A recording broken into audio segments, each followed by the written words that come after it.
Oh, what's good, everybody? J Ping here, checking in live, man. RespectMyRegion.com. We're back on another episode of the RMR podcast. I'm your host, Joey, aka J Ping. We've got a very special guest today. We've got the co-founder and CEO, Diane Downey of Rebel Spirit in Oregon. How's it going, Diane? Good morning. It's going great. We've got a little sunshine today, which is unexpected, and so everything's good. Everything's good. Life is good up in Oregon. Yeah, we've got plants in the ground, so the grow side's super excited. We've got all kinds of stuff going on, so yeah, life's good. I love it. I love it. I haven't been through Oregon in some time, but one of my favorite parts about it is just how green everything is, from the trees to just the general rich, like the dark greens, the light greens, how vibrant it is. I like Bridge City in Portland, obviously. I know the food trucks aren't as poppin' there as they used to be. Things have shuffled around a little bit, but Oregon has a lot of culture to it. And I'm really honored and excited to have you on as a guest today. We're excited to get to know you, get to learn about the brand, what inspired it, a little bit about your family. And so are you ready to dive in, Diane? I'm ready. How long do we have here? How long am I? I'd like to keep it around 30 minutes or so, but it's always just going to be natural and however it goes. If you and I end up kicking it and talking for, 30 to 45, I'm not upset. 55 to 65, now we're getting into the longer ones. People are going to go away. So yeah, I think we're going to keep it fun and spicy. I do want to touch on today's episode is sponsored by Respect My Region. This is our show. We do sell cannabis, not in Oregon. We do sell it in Washington and California. And so if you guys are in those states, please consider supporting us so we can continue hosting and doing podcasts to support the community. Now, Diane, talk to me a little bit about Rebel Spirit. Who are you guys? What was the brand inspired by? Give me the brief foundation of who you guys are and what y'all are about. Okay, great. We started up in 2015 in Oregon on the medical side in preparation for rec. My partner and husband and co-founder, Chris, at that time was unhappy in his job. He was doing construction work. He had his own little construction business, but it wasn't really doing it for him. And I was a full-time high school English teacher. Nice. And I wanted him to be happy in his job. And so when Oregon became rec legal, I said, hey, let's just go for this. You would like to do this. I would like to help you. Let's go for it. So we mortgaged our house and used that money to buy a little 19-acre farm. Wow. And that's where it is all happening now. That's incredible. He used his construction skills and hired a little skeleton crew. And now we've got 2 big buildings, some smaller buildings. We've got about, 20 greenhouses and hoop houses. So he's definitely built it all out, which is amazing. We hired 2 family friends who are grow consultants from California on the legacy side, and they helped us get started with our grow. And then the name of the farm, we call the farm Uncle Mark's Farm. Mm-hmm. And it started out that way because he's actually our family friend. So he's my best friend and Chris's best friend's uncle, but he was part of our family. And he went to prison in the 1990s for growing pot. It was a huge federal bust in Northeast Washington near Colville. Oh, wow. And he went to prison in 1991. I think they had 1,000 plants, which was big. He refused to rat on his colleagues, and so he wasn't able to cop a plea deal, and he was sentenced to 10 years. Wow. And years into his sentence, he was only about 50 years old at that time. He became really ill, and he wasn't getting the proper care in prison, and he died.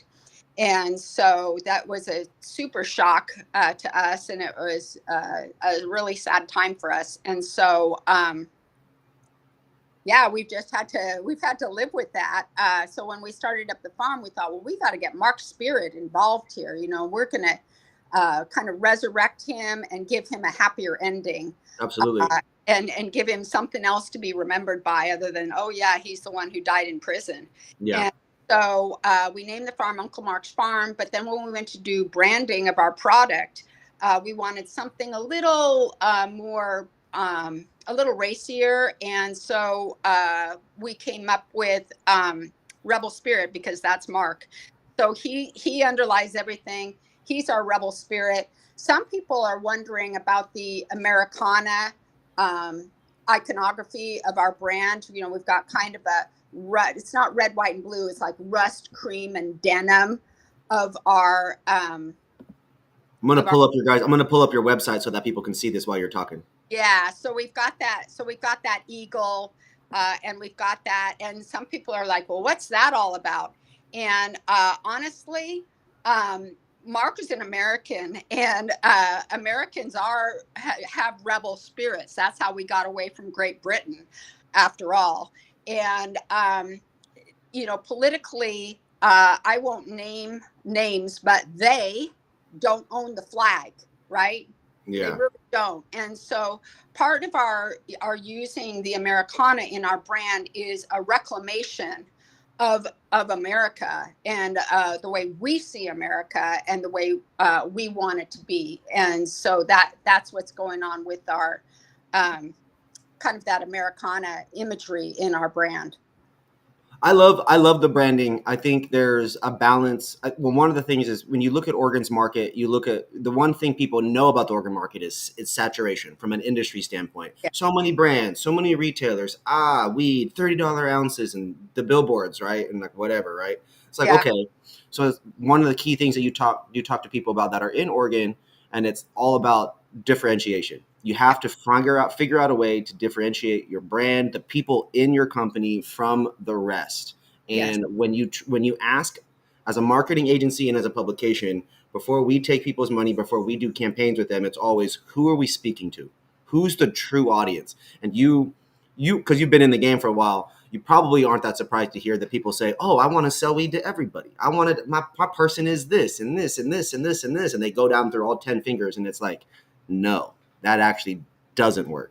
And so for you guys, I like the branding. I like that you know who your audience is, who you're speaking to, that you intentionally chose the colors, the logos, the designs for, based on the spirit of your one could call it market family to call, Yeah. for your family, and in terms of what the audience, the consumers might like, what they would be attracted to. I think it's clean. I think it's sleek. Obviously, I've never tried the product. I haven't been to Oregon in some time, but Well, this is something that would definitely stand out and appeal, just based on how quality the experience looks. excellent. Yeah. Well, and branding is one thing, but you've got to have the product to back it up. You've got to have the quality. And in the beginning, we were newbies. We did have quite a few experienced growers on our team, but Chris had really only grown recreationally for himself. He himself hadn't been a legacy grower, and so we did get help in that realm. But our very first year out, we won the Oregon Growers Cup for best outdoor flower. Wow. And we've won 7 Growers Cups since then, all with our proprietary strains. That's so cool. Yeah, so we're super proud of the quality of our product, and yeah, still with the prices in Oregon being so low, it's really a challenge to make a living at it, for Yeah. sure. We have the top selling pre-roll in the state, but yet we're still struggling. And so that says something about the competition here. The weed is amazing. I mean, so West Coast has the best weed in the nation. Oregon is there, and we're among the best in Oregon. When I go to Chicago or the East Coast and sample some of that product, I can't believe people pay money for it. I really can't. Have you sampled it? I spent a lot of money in Illinois, and I spent my shit in New York too. I bought the same stuff in New York that I bought in California at a couple of the bodegas, like literally stizzy products from the actual locations. And I bought flour. I literally bought that, and I'm sorry, AJ and Terry for the New York sour diesel, but I bought sour diesel there, and that shit was not worth it. It was larfy trash. Yeah. Yeah. You might as well literally be smoking grass. Like, take your lawn clippings, roll them up, Illinois was a little better. There was a couple, they have fig farms and a couple other California people that brought their genetics and and then there's like IC Club. But again, it's like, those are literally Cali people with their processes now just over there. Yeah. and it's not like, oh man, this is an Illinois brand, right? This is not Chicago people doing it. And I do think that they're going to catch up on the East Coast. However, sort of. You don't grow oranges in Illinois. Oranges are grown in Florida and Southern California because that's where the natural conditions for them are. And we plant we're all live soil, so fully organic, live soil, sustainable, and that flavor, the terps in our plants are beautiful, Mm-hmm. and they just can't be duplicated in a greenhouse. So you've got some greenhouses where they say, "Oh, we're live soil," but they buy it and throw it away at the end of a batch. So it's Yeah. not they're creating their soil. They don't have a worm farm like we do.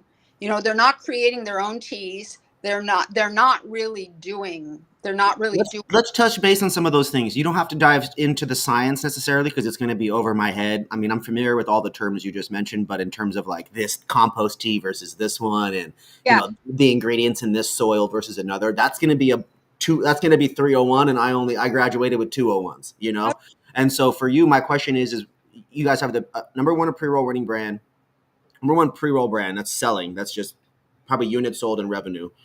Yep. What truly goes in to you guys having that quality product in the actual cones, in the actual joints? Because you're talking about worm castings, you're talking about proprietary genetics, you're talking about live soil. What we Yeah. didn't touch on is the environment. Is it outside? Is it greenhouses? Is it mixed Yeah. light? All those things. It, Can you walk me it, through what exactly I'm buying when I get a Rebel Spirit product?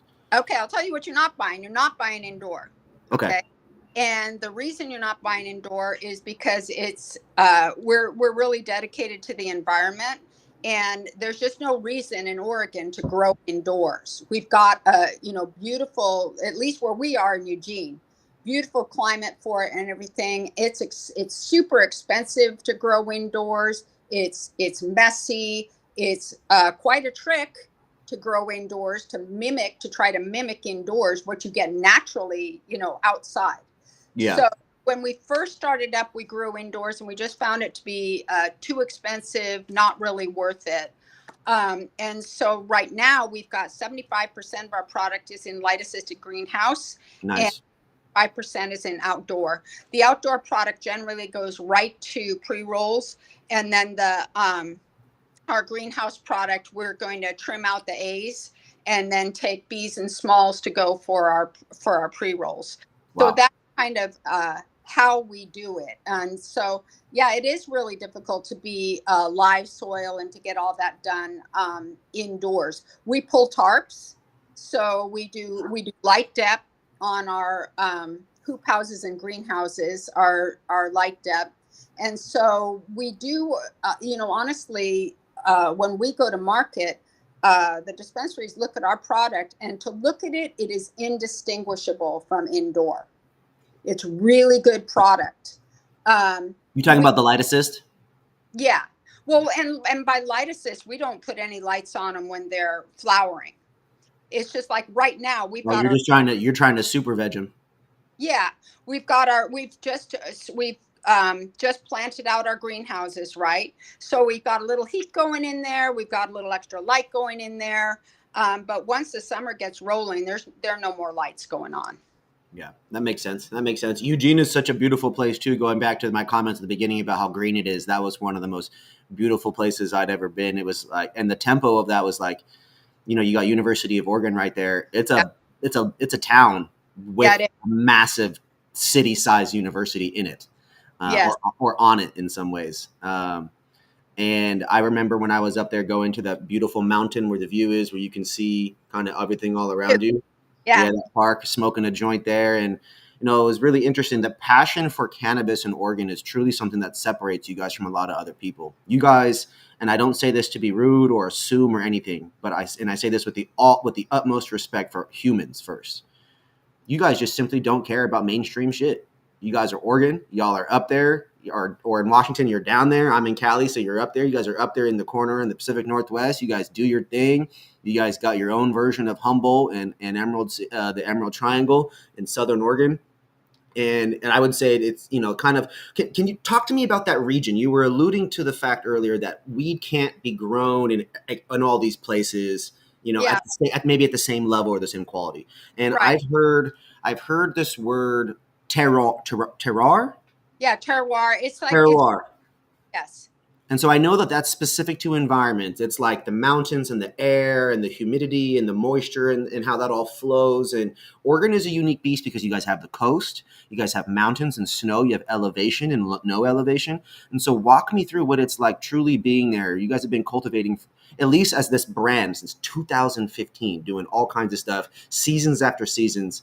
And to quote Berner, it takes 3 years to pheno hunt and really dial in, right? Takes numerous years, numerous harvests to really dial in something. And you guys grow your own proprietary genetics.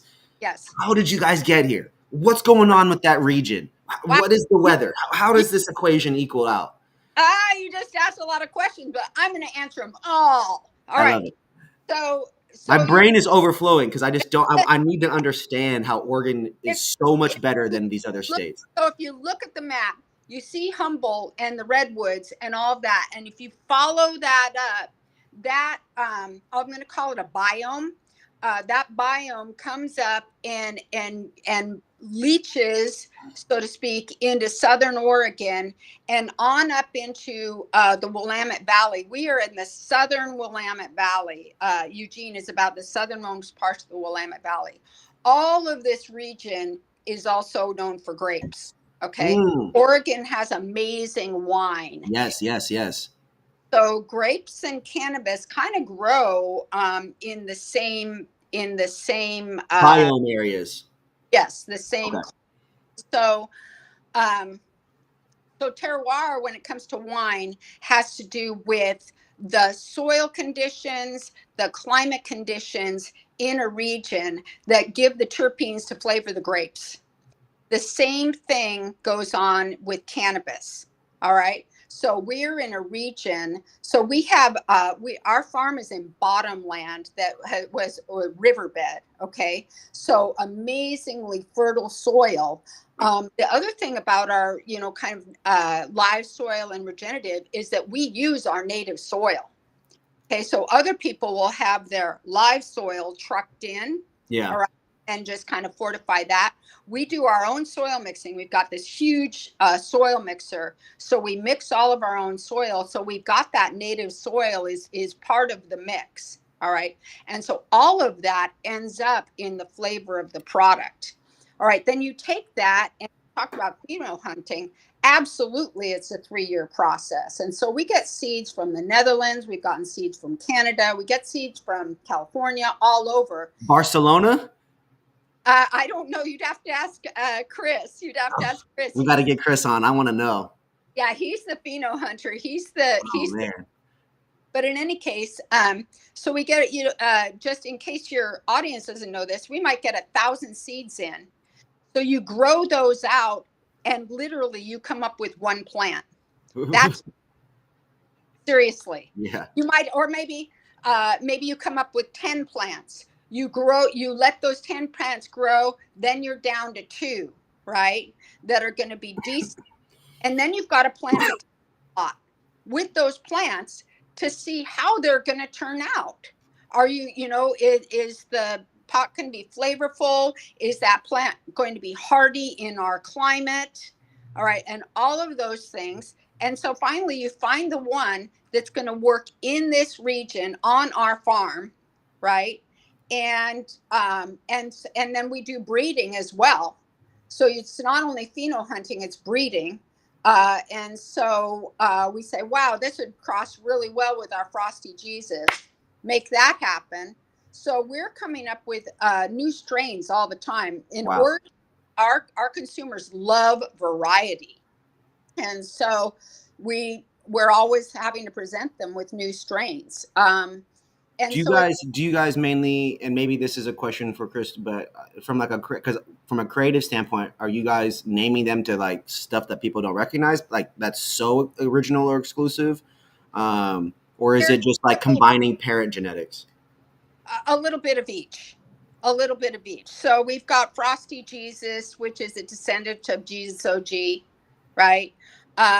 Rebel Tangy Candy, so some of them are more original than others, but Yeah. we try to respect that, which leads me to another problem with revealing heritage of strains. So we have two of our proprietary award-winning strains. One's called Thunderbird Rose and one's called Rebel Berry OG. And so in the beginning, we had a good relation. We still do have a good relationship with Leafly. We would send our strains to Leafly. They would test them and they'd say, "Yeah, this is excellent. We're going to put this up on Leafly as a strain original to you." Well, in order to do that, or to be authentic, you write up this thing about the strain, what the genetics are, and blah blah blah.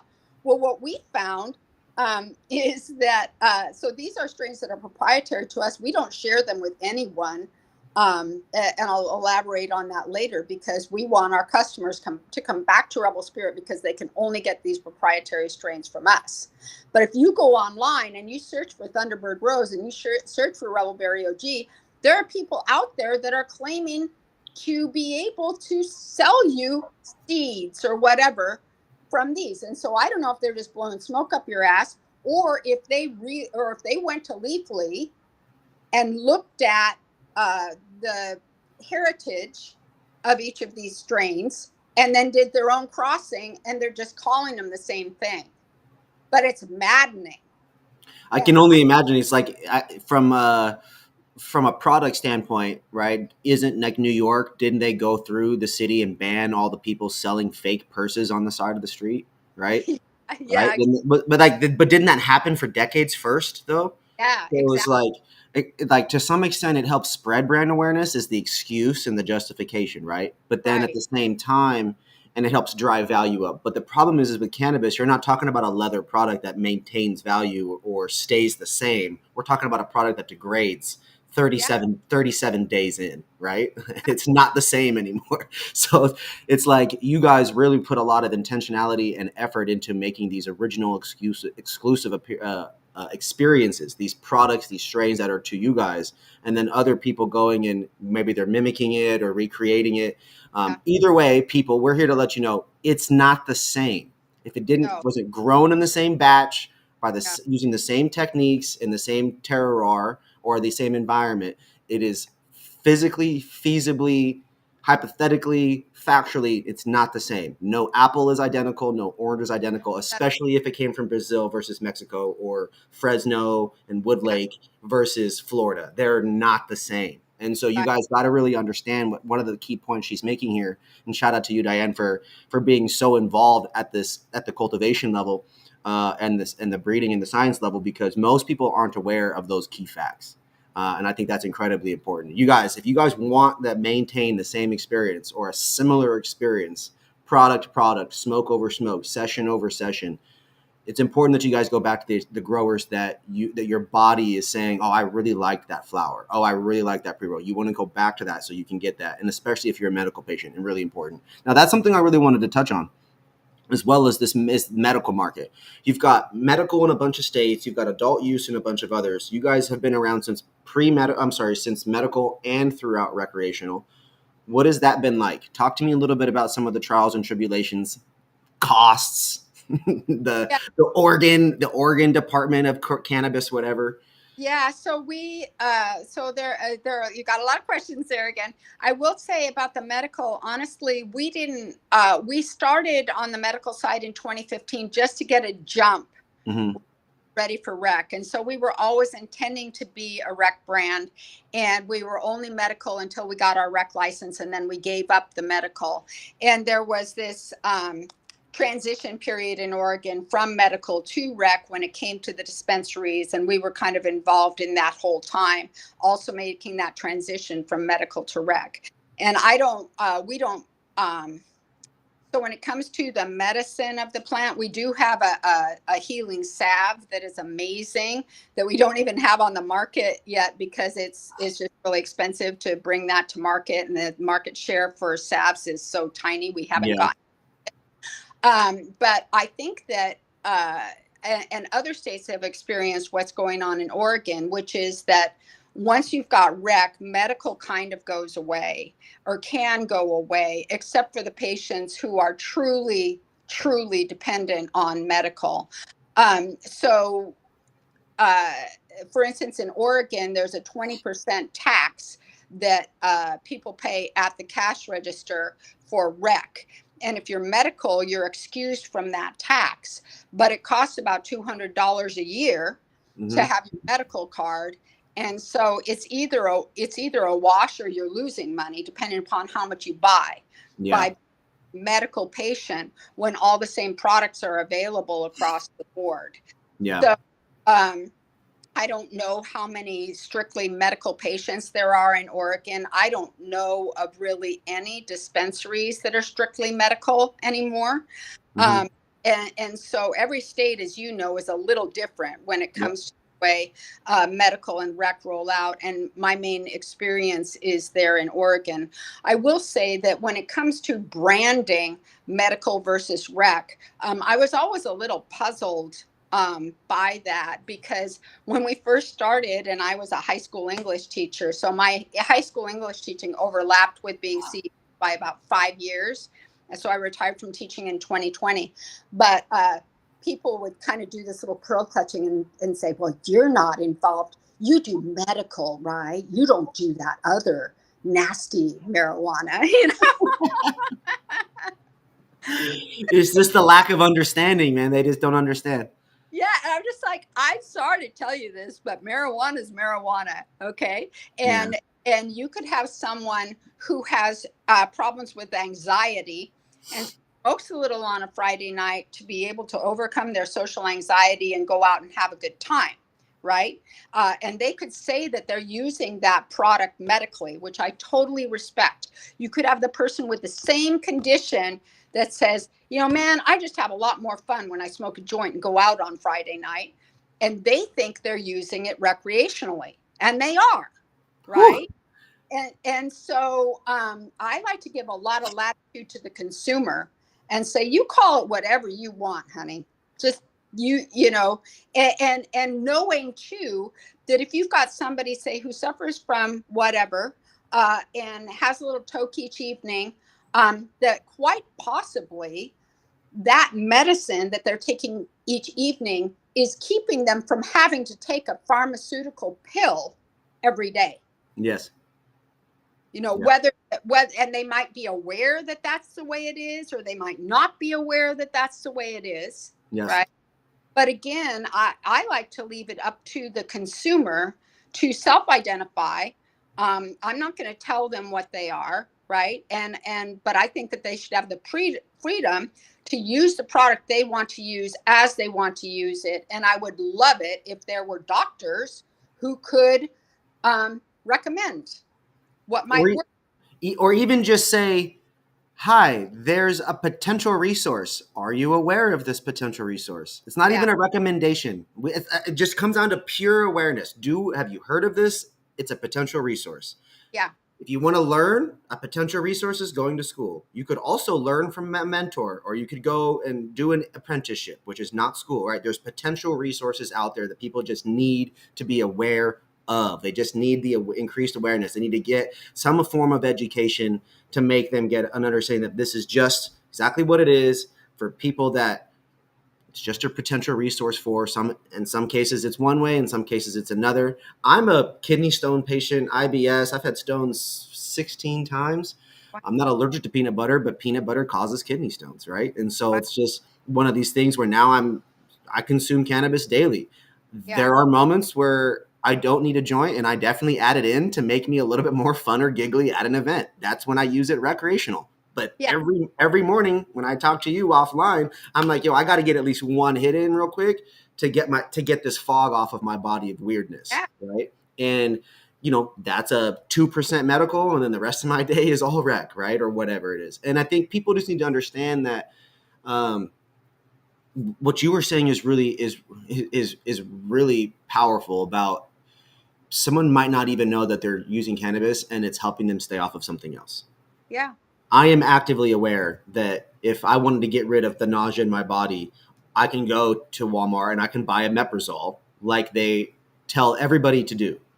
Oh, you're nauseous? Go get a Meprazole. Go get a Meprazole. Go get a Meprazole. Or I can smoke weed one hit or all day and never have to touch it, and I can drink water and not have to take a Meprazole. It's just these things like no, there's no doctor that told me that. It was, hey, here's a resource, and then here's anecdotal evidence from other people. And it's just I really wish we could improve education and awareness surrounding this. And this kind of leads me to my next part here, Rebel Spirit.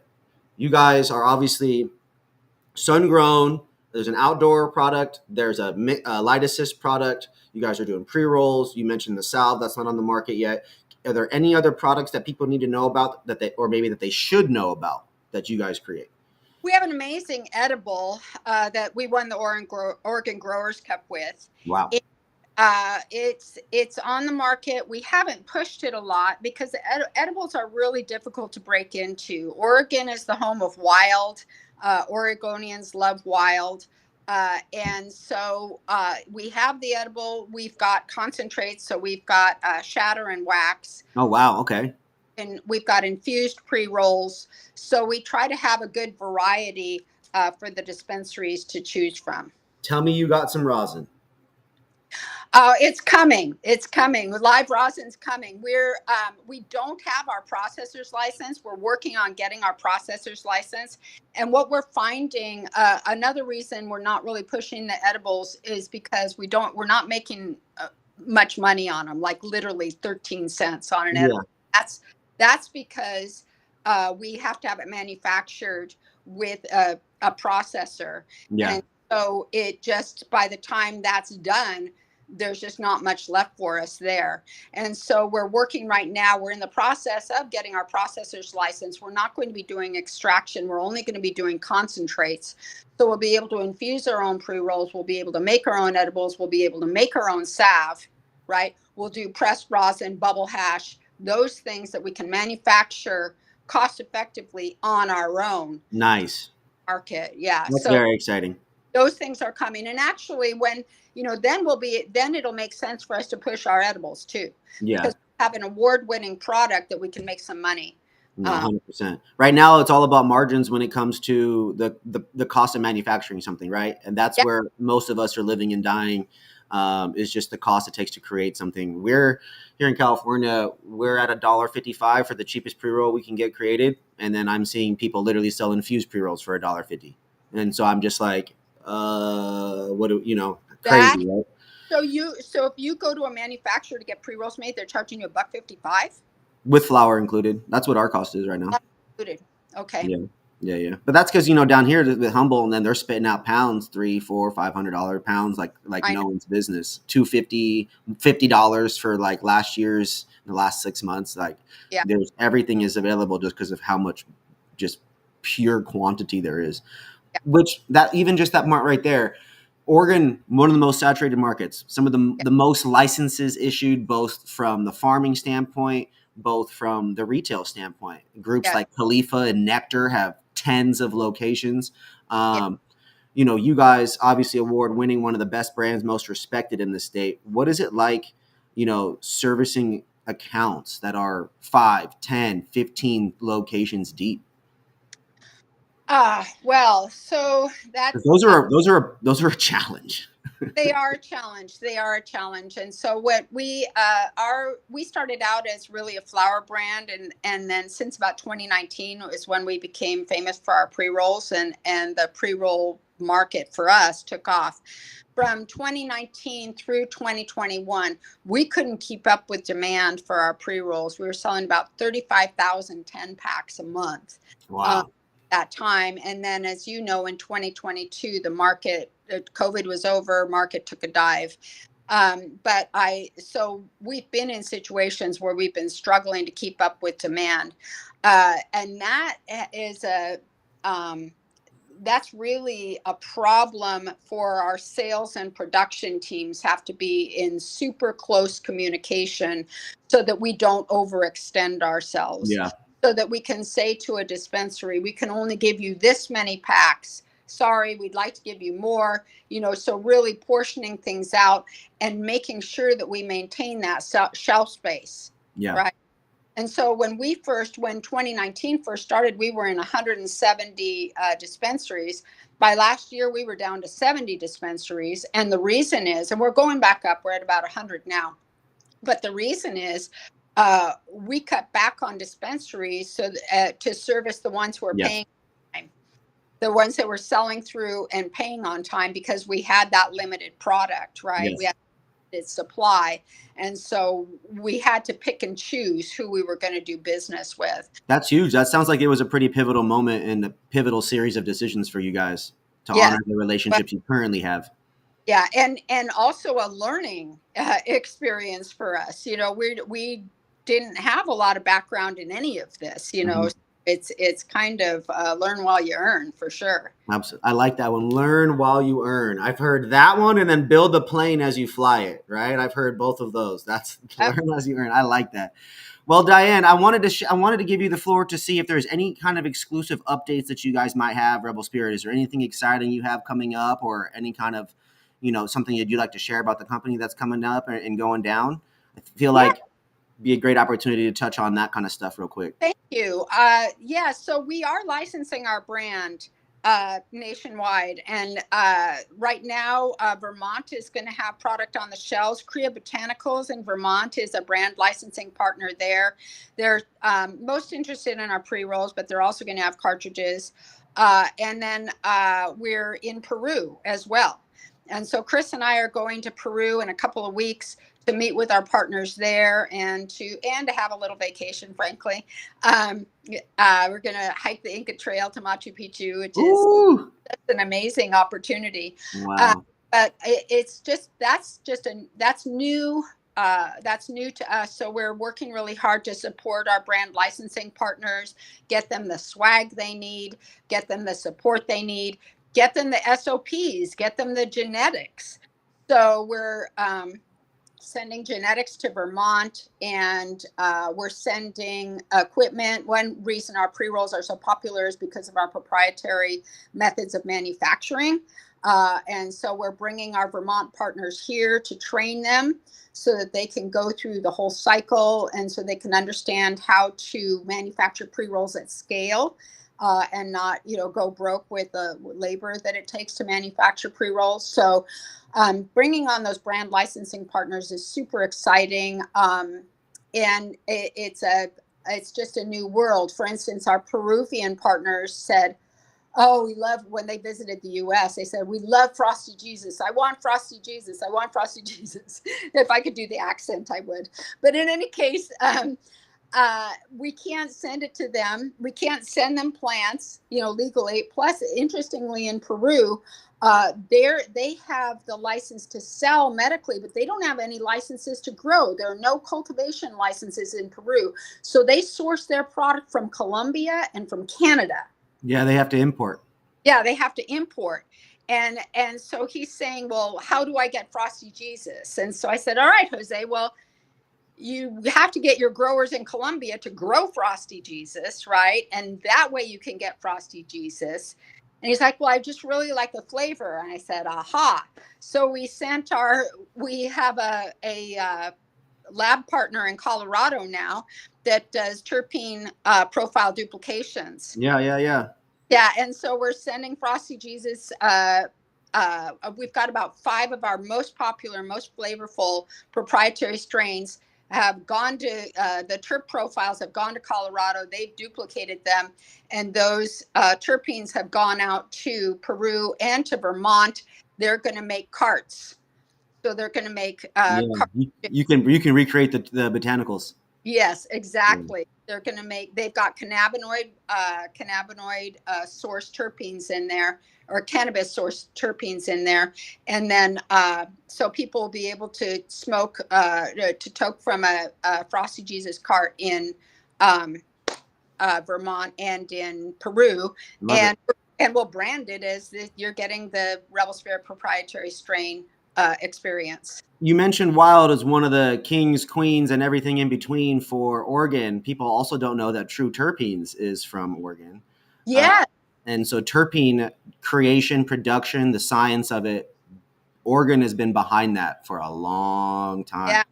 Yeah, for sure. We were just on the phone yesterday with Israel, and a partner or a friend in Israel wanted us to get Rebel Spirit proprietary strains to Israel. And so we had a tissue culture guy on the call as well. And interestingly, I've been talking to Israel for, I don't know, a couple months. This was the farthest it had gotten. But just on the call yesterday, we figured out that we're not going to be able to really work together. And the reason is that they grow exclusively indoors. They want Rebel Spirit proprietary strains, but they want us to guarantee, because it's very expensive. Tissue culturing is very, very expensive. Yes. I'm not paying for it. The They are. labs that do that are very impressive. Yes. And so it's like going to be $10,000 for them to get a strain. And so they wanted assurance. I was on a call yesterday with Elliot, our lead grower, and the people from Israel, and they wanted assurance that our Rebel Spirit, our award-winning proprietary strains, that they would grow well in their sea of green in Israel. Yeah. And You can't Elliot, guarantee that. yeah, they said, well, do you have people who've grown them out indoors in Oregon? And we said, no, we don't, because we keep them to ourselves in Oregon. And when we send them to you, they'll be licensed to you as Rebel Spirit, and you must keep them to yourselves in Israel because you've got the license and you'll be paying the royalties on that. And so we ended up just recommending to them that we're going to send them to some cloning operations in Oregon to work with them to get the kind of plants that they want, that they know grow well indoors, because Yeah. we do that for them. I can only imagine what your guys' cut, what that would be like to stick it in indoors and not have, because like the strains that you guys have been growing in the environment you have, they're used to seasonal weather Yeah, terroir changes. They're used to a little bit of, we'll just call it like a sliding scale. They're used to a little bit of sliding within the spectrum of what's usually happening. yeah, And for now, all of a sudden, you kind of limit that and decrease that, and you provide stability and consistency that was not there when that was being created. What would happen? Is it, do you get a like the human, the Rock, the actor, do you get a human that's 6'4", a plant that's just because it's in a perfect condition, or does it entirely go you know what I mean, and herm oh, out, and so it's just we do have one proprietary strain called Burnt Cookies that we've grown out in Vermont, and it did amazingly in Vermont. It probably did better indoors than it did outdoors. I think the problem was for sending those strains to Israel is the cost of getting them there. They wanted that guarantee. If the costs weren't involved, I'd like to license this company to do Rebel Spirit strains, have them all go there, have them try them out. And I'm sure some of them would stick and be yeah, amazing. of course. But for the upfront investment that it's going to cost for them to get us there, I can't guarantee that. And Yeah. so, yeah, Well, it's a very interesting thing in this world of international cannabis, with importing and exporting between certain countries and markets just growing and starting off their first few years. Then you've got obviously the United States and Canada, which are very similar but very different in extremely drastic ways. yeah, Some of the core foundational parts of our country and their country and each of our states' individual markets, they're similar, but they're not even close to being the same. Oregon and Washington, drastically different. yeah, California and Oregon, similar, but entirely different. yeah, And the East Coast is entirely different beast, not only from the weather to the environments, but the finances and the money involved over there is way different. The facilities over there on the East Coast is a bunch of people in new cars, and on the West Coast, it's a bunch of people in used cars, right? And broken down Hondas. hoop houses made with PVC and plastic. That's what we're working with. It's Yeah, I mean, that's a classic way, and in a lot of ways, what works doesn't need to be changed. I find what you guys have been doing to adapt and be flexible. I think that is, I think that's the game that people need to really gather from this episode. Is you've just got to be prepared. You've got to be smart. The last few years has really been about honoring your relationships, and that's another key focal point. And so, Diane, I really appreciate you being here with us today. Everybody, this was episode 83 of the RMR podcast. I'm your host, Joey J. Ping. Diane Downey here from Rebel Spirit. She is the CEO and co-founder. of this great company. Make sure you guys, if you head to Oregon, please consider checking out Rebel Spirit. Give them a Google search, go to their website, and click the store locator. They have a store locator there, so you guys can find it to next to your nearest city. And of course, I know you guys are pretty strong on social media, and so if you guys have any questions, reach out to them online.